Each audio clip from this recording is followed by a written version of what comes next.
Olá, meu amigo! Olá, minha amiga! Shalom! Que a paz de Cristo esteja com você. Vou tratar aqui do livro do Gênesis, ou melhor, da introdução ao livro do Gênesis, oferecida pela Bíblia da CNBB, pela Bíblia Tradução Oficial da CNBB. Vou seguir aqui fazendo algum comentário. Talvez não dê tempo de num vídeo só a gente falar sobre toda essa introdução com comentários. Assim nós vamos depois, sendo possível, fazendo outros vídeos para você poder assim ter uma ideia melhor, quem sabe, do livro do Gênesis e começar a leitura desse livro importante também da Sagrada Escritura. O livro do Gênesis, o nome Gênesis e tem a sigla GN, né? Vem da antiga tradução grega Septuaginta, e significa origem. Então Gênesis significa origem, né? Origem do mundo e da humanidade. Então ali no livro do Gênesis é narrada em forma poética, por assim dizer, em alguma narrativa, que não quer dizer que seja científica no sentido moderno do termo, não é? A origem do mundo e da humanidade. Esse nome Gênesis, que eu já disse, que vem da tradução grega do 70 ou da Septuaginta, tem o nome hebraico, na Bíblia hebraica é chamado de Bereshit, ou no princípio em hebraico. Esse livro, na Bíblia hebraica, tem o nome de Bereshit, que é a primeira palavra do livro do Gênesis em hebraico, no princípio.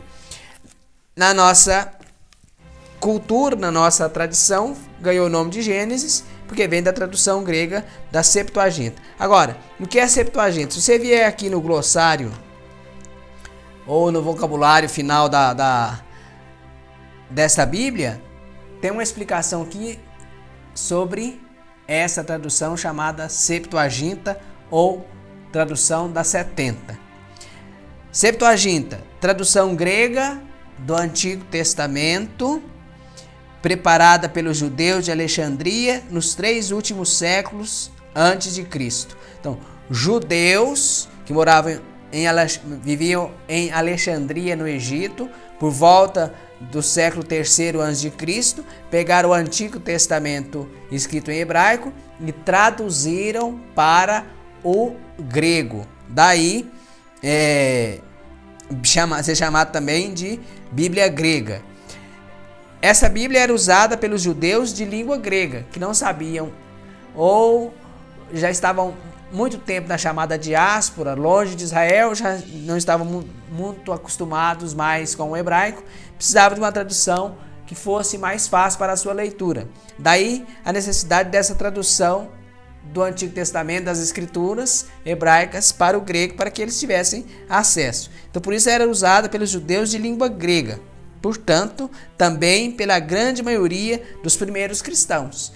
Os primeiros cristãos também usaram ou liam as escrituras do Antigo Testamento em língua grega a partir dessa tradução dos 70. As citações do Antigo Testamento que se encontram no Novo Testamento seguem normalmente a Septuaginta 70, abreviado por aqueles algarismos romanos, né? LXX, vai aparecer aí na tela, tá? Essa abreviação para você saber de que se trata. 70 abreviado por LXXX em algarismo romano, conforme o número simbólico dos tradutores. Veja, mas por que chama 70 ou Septuaginta? Porque reza a lenda que 70 sábios foram espalhados em alguns lugares diferentes, sem contato um com o outro, e traduziram a Bíblia do hebraico para o grego. E depois confrontaram as 70 traduções e viram que estavam iguaizinhas. aí deram crédito então na tradução e aceitou-se essa tradução como boa, como verdadeira, tá? Mas isso é apenas uma lenda.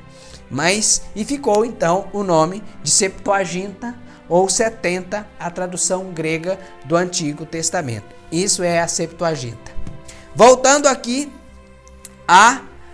ao início da tradução ou da introdução ao livro do Gênesis na Bíblia CNBB. Já disse que o nome Gênesis vem da antiga tradução grega, Septuaginta, que significa origem, Gênesis, origem, em hebraico é Bereshit, no princípio, né, origem do mundo e da humanidade. Na Bíblia hebraica é chamada pela palavra inicial Bereshit, no princípio, Gênesis 1, versículo 1. É também chamado de primeiro livro de Moisés, por encabeçar o Pentateuco, que tem como tema central a instrução da Torá, lei por Moisés, e teve sua redação concluída por volta de 400 a.C. Aqui eu preciso falar algumas coisas. Primeiro, chamado também de primeiro livro de Moisés por encabeçar o Pentateuco. Pentateuco nós sabemos os 5 primeiros livros da Bíblia: Gênesis, Êxodo, Levítico, Números, Deuteronômio, né? Os judeus chamam esses 5 livros não de Pentateuco, mas de Torá. A palavra Torá em hebraico significa lei.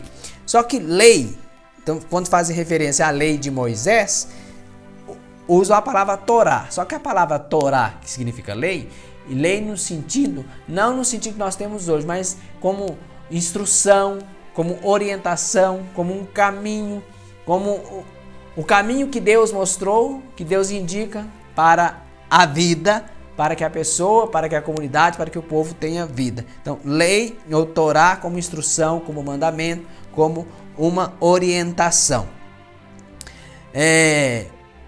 Tem, portanto, esses livros têm como tema central a instrução por Moisés, dada por Deus a Moisés e transmitida ao povo. Esses 5 livros teve a sua redação concluída, a sua compilação final, né, por volta de 400 a.C.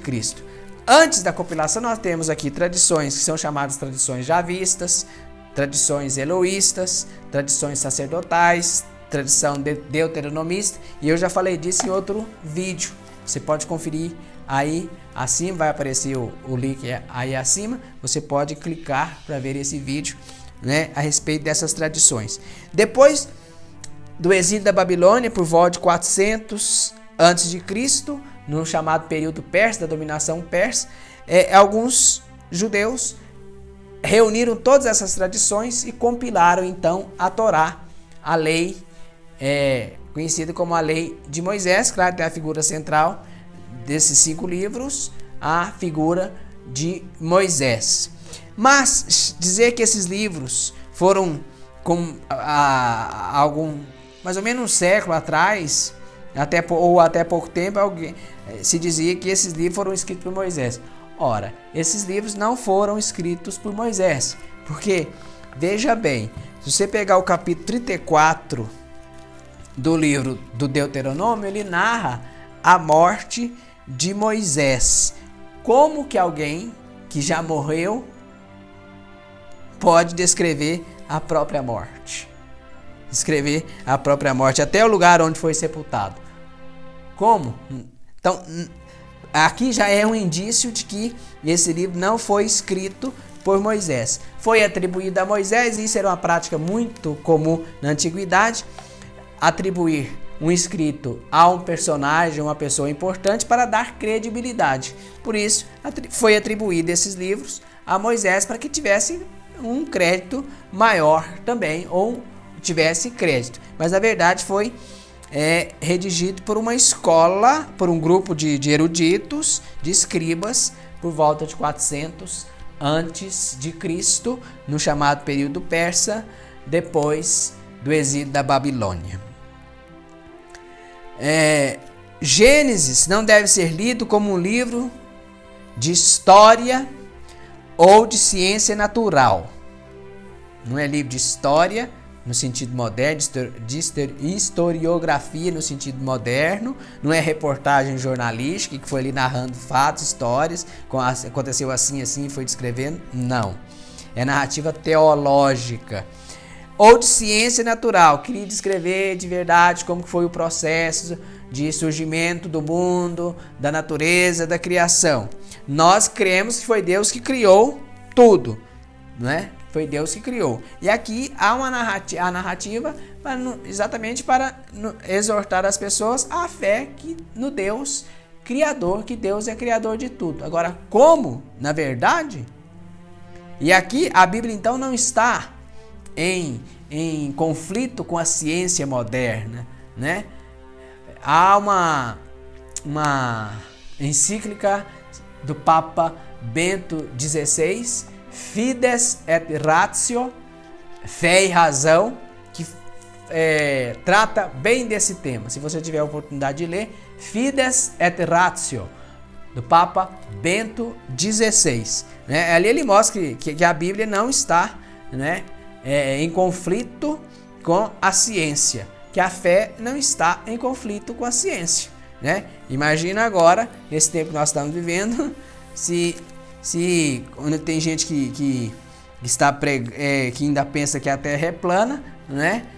Seguindo aquilo que a Bíblia possivelmente na cosmovisão bíblica se pensava, né, que a Terra era um disco, né? Mas nós sabemos, né? E não vamos discutir com a ciência, que sabe que a Terra é redonda, que a Terra é uma esfera.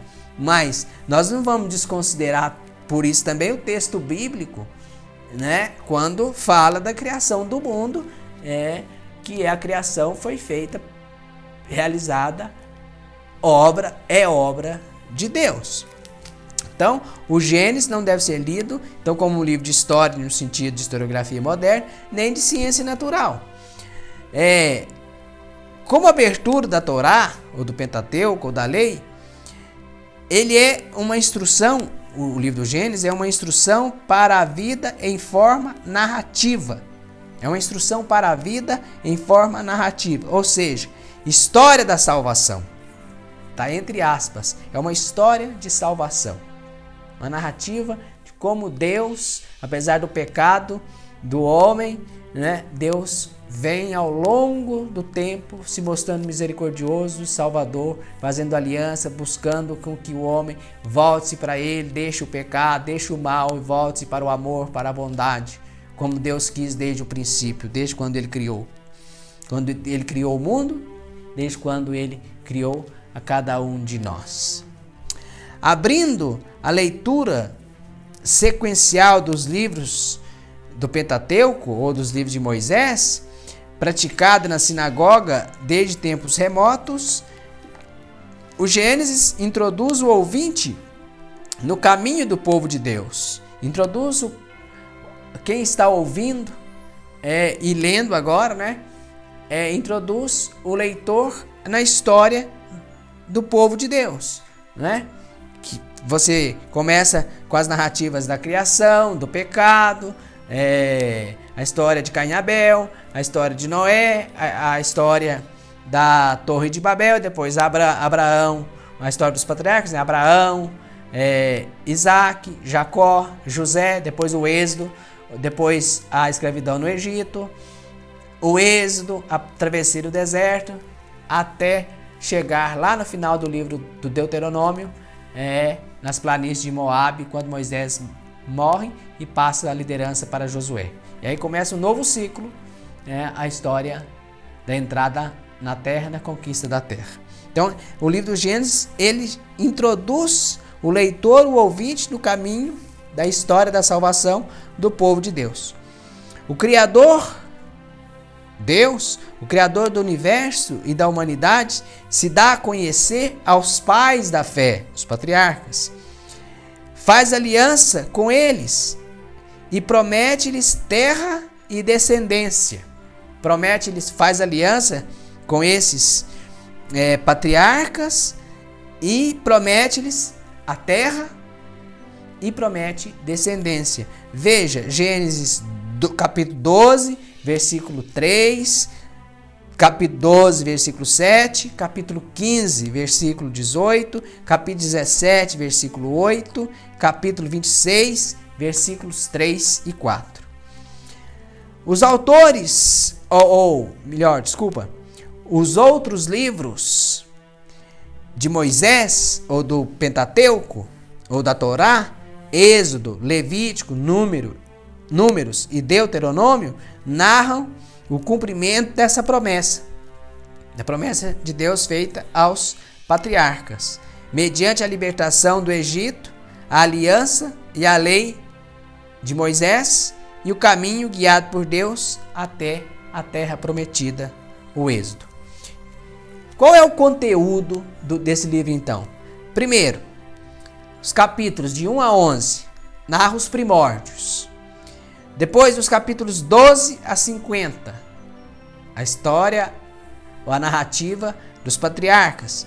Do capítulo 12 até o capítulo 25, versículo 18, Abraão, o patriarca Abraão e Sara.